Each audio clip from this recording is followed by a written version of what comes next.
My name is Dr. Lakshmi from OBG department. Topic for today is stress, urge and overflow incontinence in female, diagnosis and treatment aspects. Urinary incontinence in the female. Involuntary loss of urine, which is objectively demonstrable and is a social or hygienic problem, is called urinary incontinence. What is stress incontinence? Involuntary expulsion of urine under conditions of stress like rise of intra-abdominal pressure due to coughing, sneezing, laughing or lifting weights. Types of urinary incontinence: true incontinence, which is the continuous leakage; urge incontinence, which is associated with strong desire to void; stress incontinence, which is leaking on stress; overflow incontinence, it is a sequelae of prolonged and neglected retention. Prevalence of this problem, it is up to 57% of women, mainly in perimenopausal and postmenopausal years like 45 to 64 years, 14% in the general population. It is a common condition, but rarely it is life-threatening. But it has an adverse effect on the quality of life which a female leads. It leads to embarrassment and anxiety to the female. Definition of stress urinary incontinence. Stress urinary incontinence is defined by the International Continence Society as the complaint of involuntary leakage of urine on effort or exertion or on sneezing or coughing. Causes of urinary incontinence. Genuine stress incontinence. Urinary loss which occurs with sudden elevation of the intra-abdominal pressure without detrusor contraction is genuine stress incontinence. Now, the second one is detrusor instability, retention with overflow incontinence, urogenital fistula, urethral diverticulum. Grading of SUI is grade 0, incontinence without leakage. Grade 1 is incontinence with only severe stress such as coughing, sneezing and jogging. Incontinence with moderate stress such as fast walk, going up and down the stairs. Incontinence with mild stress such as even standing is grade 3. What is the etiology? Etiology is age, multiparity, obesity, smoking, prolapse, constipation, pregnancy and puerperium. What are the investigations you are going to do? General investigations which we do is urine routine and microscopy and culture and sensitivity. You ask for the frequency and volume chart or urinary diary and even pad test. What are the advanced investigations? It is uroflowmetry, 15 to 25 ml per second, cystometry, urethral pressure profilometry, cystourethroskopy, maturation cystography. Stress test. It is an excellent method of demonstrating SUI. It is, you do catheterization, you send the sample for culture and 250 ml of warm saline is instilled into the bladder and leakage is noted in sitting and supine position. The next one is Q-tip or cotton test. So you insert a cotton swab and you ask the patient to cough or sneeze. If there is elevation of the angle of the cotton swab from the normal this one, if it is more than 30%, then it is positive. Boney's test, it is called as. Absence of leakage of urine following bladder neck elevation is indicative of beneficial outcome during surgery repair.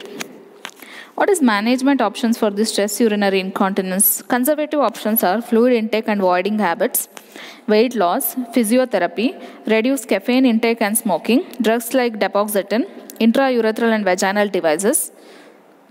Surgical options, so for surgical options will come later. Fluid intake and voiding habits. Trials have been demonstrated that increase in fluid intake increases the episodes of incontinence, thus decreasing the fluid intake is helpful. Okay. There are pelvic floor exercises like Kegel's exercises. Offer a trial of supervised pelvic floor muscle training of at least 3 months. It's good. That is, it should comprise of at least 8 contractions of the pelvic muscles. Weight loss. Several studies shows association between obesity and development of incontinence A study examining women who had lost weight as a result of bariatric surgery found that there were significant decrease in both subjective and objective SUI. The drug being duloxetine, it is a promising drug. It increases bladder neck tone. So one such study was conducted in North America and it was found to be effective. The other one being Roletin, which is not much used. Then there are electrical stimulations also. Then there are some muscle strengthening devices also. Coming to the surgeries which are done, there are suspension procedures, that is suspension procedures of the bladder neck, which is hypermobile.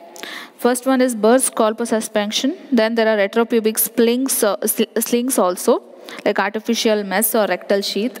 There are slings also, midurethral slings, which are the gold standard.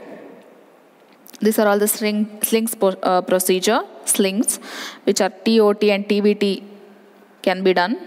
Complications of this surgeries, that is transobturator tape or transvaginal tape, are injury to the bladder, mesh infection, hypercontinence, bleeding, nerve injuries. So what is the take-home message? Is stress urinary incontinence is a major problem in women of India. It is under-identified and under-treated. This is very much important. It is a cause of major embarrassment and poor quality of life in women.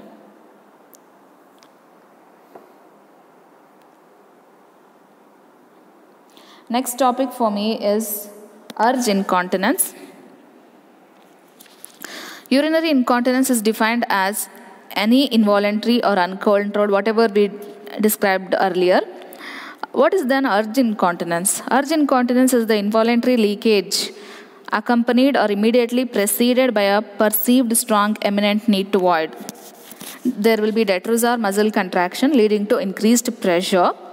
There will be pressure rise, which gives the sensation of urgency, and there will be urine leakage. Only occurs if pelvic floor or sphincter is weak. Urge incontinence. With urge incontinence, women have difficulty postponing urination urges and generally must promptly empty their bladder. If urge urinary incontinence is objectively demonstrated in the urodynamic study, the condition is referred or termed as detrusor overactivity, that is DO, formerly known as detrusor instability. Urge incontinence, motor urge incontinence, that is overactive bladder. Admits strong desire to void, which is not compiled with immediately, leads to a more involuntary passage of urine. It is due to detrusor instability. Sensory urge incontinence, intense desire to void that is not associated with the detrusor pressure. Then what are the causes of this urge incontinence? Idiopathic, genitourinary prolapse, pelvic mass, UTI, detrusor instability, diabetes or neurological lesions, and psychogenic. What is the risk factors for detrusor overactivity? Childhood bedwetting, obesity, smoking, previous hysterectomy, previous continence surgery. It occurs following surgery for GSI if the bladder neck is placed too high and tightly sutured. Overactive bladder or detrusor instability. Urge incontinence, that is 33%. Due to detrusor overactivity is the second common cause of urinary incontinence in adult female. It is defined as presence of urinary urgency, usually accompanied by increased frequency, and nocturia, with or without urge incontinence in the absence of UTI or other metabolic pathologies. Bladder has tendency to contract spontaneously on or provocation during the filling phase while the patient is attempting to inhibit micturition. Pathophysiology is not clearly known. Increased alpha-adrenergic and cholinergic activity causing increased detrusor contraction, atherosclerosis or neuropathy. What are the clinical features? It is involuntary loss of urine with prior urge to urinate. Urinary symptoms are urgency, frequency, which is more than 7 times a day, nocturia more than once a night, bedwetting, and loss of large volumes of urine.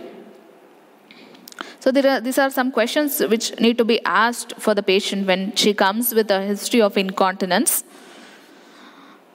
Definitions of types of urinary incontinence, they are based on the responses which you get. Then if it is most common with physical activity, when she is lifting weights or something like that, then you have a clue that it is due to stress. When if it is most often with the urge to empty the bladder, she wants to empty the bladder and she has that urge, there is an urge only or urge predominant. Without physical activity or sense of urgency, then there may be other causes. If both of them are associated, then it is mixed incontinence. So stress versus urge incontinence. Is there urgency in urge incontinence? Yes, but there is no urgency in stress incontinence. Frequency with urgency? Yes, but no in stress incontinence. It's not there in stress incontinence. Urine leakage with increased abdominal pressure is present in stress incontinence. Amount of urine leakage with each incontinence episode is very much large in urge incontinence. Ability to reach the toilet in time following an urge to void is okay with stress incontinence, but you often don't reach the toilet, before that only it leaks in urge incontinence. Waking at void at night is usually present in urge incontinence, not in stress. What are the investigations you want to do? There will be neurological examination, especially in an old woman, like perineal sensation, pelvic muscle tone. Then blood sugar you want to do, and you want to rule out the diabetes. Then maintenance of a urinary diary. This is the bladder diary which you have to maintain: type of drink, amount of drink, and time. When did you void? How much did you void? How urgent it was? Activity at the time. Did you do any activity? And there will be leakage. Then how much is the leakage? Quantity of the leakage. Every day you have to record it in the bladder diary. Investigations are the same. That is urinary culture, RE, microscopy. And here you will be doing a post-void residual volume. Routinely measured during incontinence evaluation, we will be doing this. So leiomyomatous uterus may be recorded as a large PVR, post-voidal residual urine. So that is also one of the causes. And recurrent infection and all. Uroflowmetry in idiopathic group, the flow rate is high and voiding time is short. Cystometry, urge to pass urine, is provoked at much lower bladder filling phase, like 100 to 175 ml only. They'll have that urge to urinate before the bladder is filled only. So the pressure rises during the filling phase of more than 15 centimeter water and does not settle when filling ceases. Ultrasound shows a thick bladder wall more than 6 millimeter in retrosar instability and residual urine apart from uretrovesical angle posteriorly.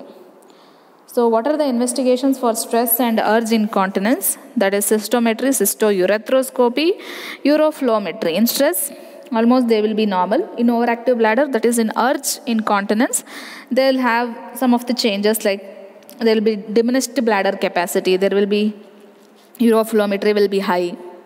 So management are behavioral therapy, pharmacological therapy, and surgical therapy. Every incontinence you will divide the managed options into 3, that is the conservative therapy or pharmacological therapy, then you will go for the surgical therapy.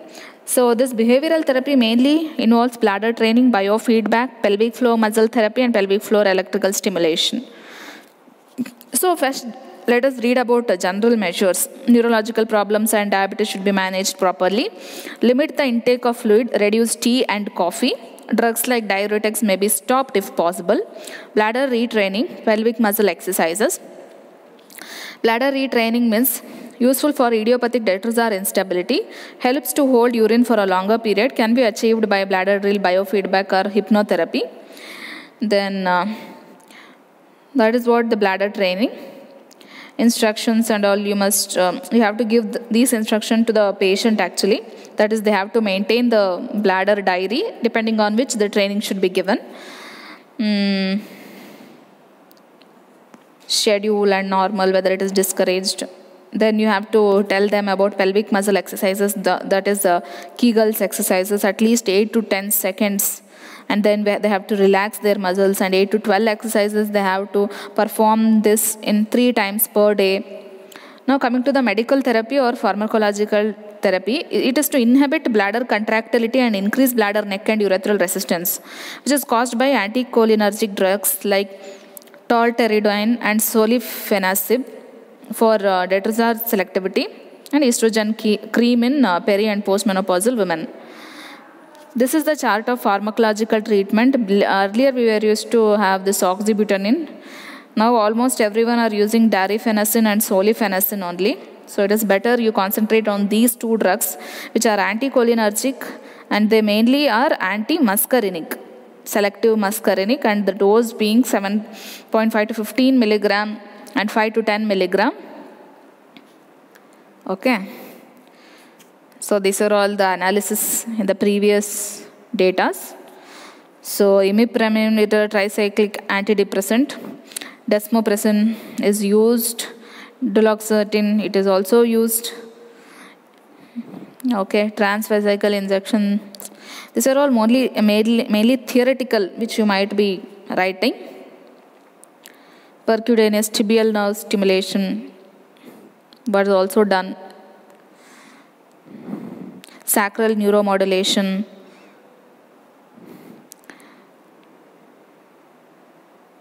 Improvement rates of 60 to 90% they have reported. Then there are, what are the surgical options which are available? They are mainly suggestive, like augmentation cystoplasty, urinary diversion, or placement of a suprapubic catheter. Not much of surgical procedures for urge incontinence. Mainly we treat the stress incontinence. The other incontinence being overflow incontinence. It is due to the overdistension of bladder. Bladder is full, but there is an obstruction in the bladder outlet. That is due to stricture, cystocele, fetal impaction, and all. Now, non-contractile bladder is also one of the causes, like diabetes, spinal injury, and there will be increased frequency, dribbling, and high rates of infection. You have to treat the cause to treat the overflow incontinence. So these are the three types of three types of incontinence, and how to differentiate between the three and what are the treatment options. Thank you.